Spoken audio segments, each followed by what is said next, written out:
पदाधिकारियों से बैठ करके बात करना चाहिए। आने वाले समय में जन भागीदारी पार्टी को अगर किसी पार्टी का आता है ऑफर तो क्या करेंगे? देखिए, पहले तो हम ऑफर की बात ही ठुकराते हैं। पहले तो हमारी अभी तो पार्टी ही आई ही है। जिस समय देखिए पार्टी तब आपको लेगी जब आप अपनी ताकत दिखाएंगे। मैंने कहा आने वाले समय में जी, अगर जिससे हमें लगता है कि हमारी भागीदारी जन भागीदारी पार्टी को अगर लोगों की बात को मानेगा, उनको टिकट पे लड़ाएगा, तो हम लोग उसके लिए भी विचार करेंगे। ये तो हम सबकी बात है, हमारी तो एक नीति हमारी है नहीं कि हम जो कह देंगे वही हो जाएगा। 2024 का चुनाव आ रहा है, क्या लगता है आपको कि क्या बीजेपी के सामने कोई है? देखिए, बीजेपी के सामने तो वाकई में इस समय सब लोग हैं, लेकिन बीजेपी का कुछ कर नहीं पा रहे हैं। इसका रीजन आपको मैं स्पष्ट कर दे रहा हूं, भले कोई नेता बताया हो या ना बताया हो, लेकिन मैं स्पष्ट करना चाहता हूं कि जितने भी हैं पार्टी के सब अपने आप को प्रधानमंत्री ही बनना चाहते हैं।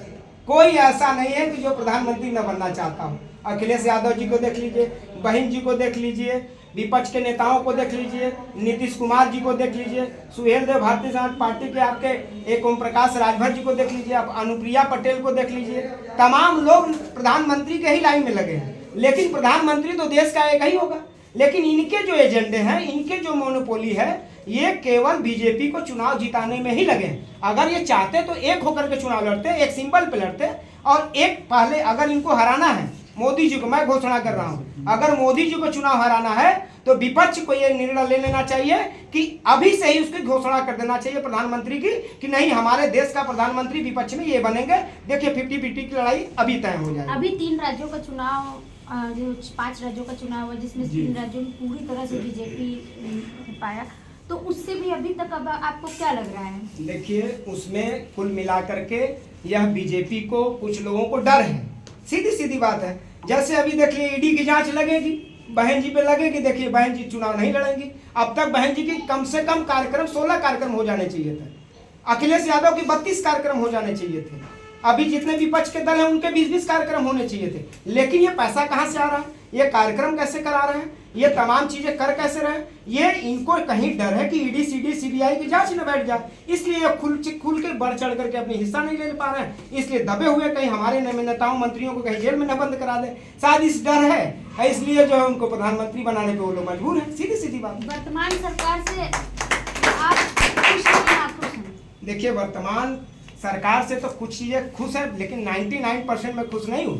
क्योंकि आप बताइए, जब ये कहते थे कि 2029 में महिलाओं को मैं 50% आरक्षण दूंगा, तो ये 50% आरक्षण 2024 क्यों नहीं दे रहा है?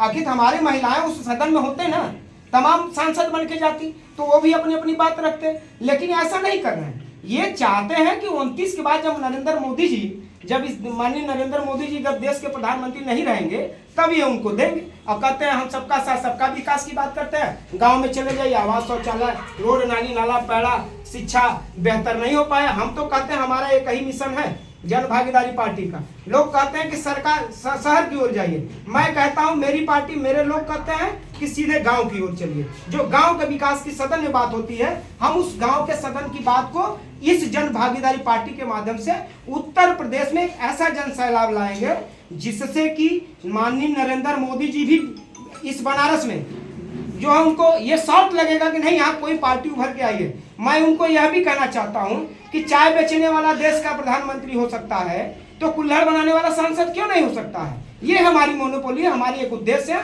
कि हम सब सांसद हैं, कोई कमजोर नहीं है, सब राष्ट्रीय अध्यक्ष बन के काम करें, सब प्रदेश अध्यक्ष बन के काम करें। जय हिंद, जय भारत।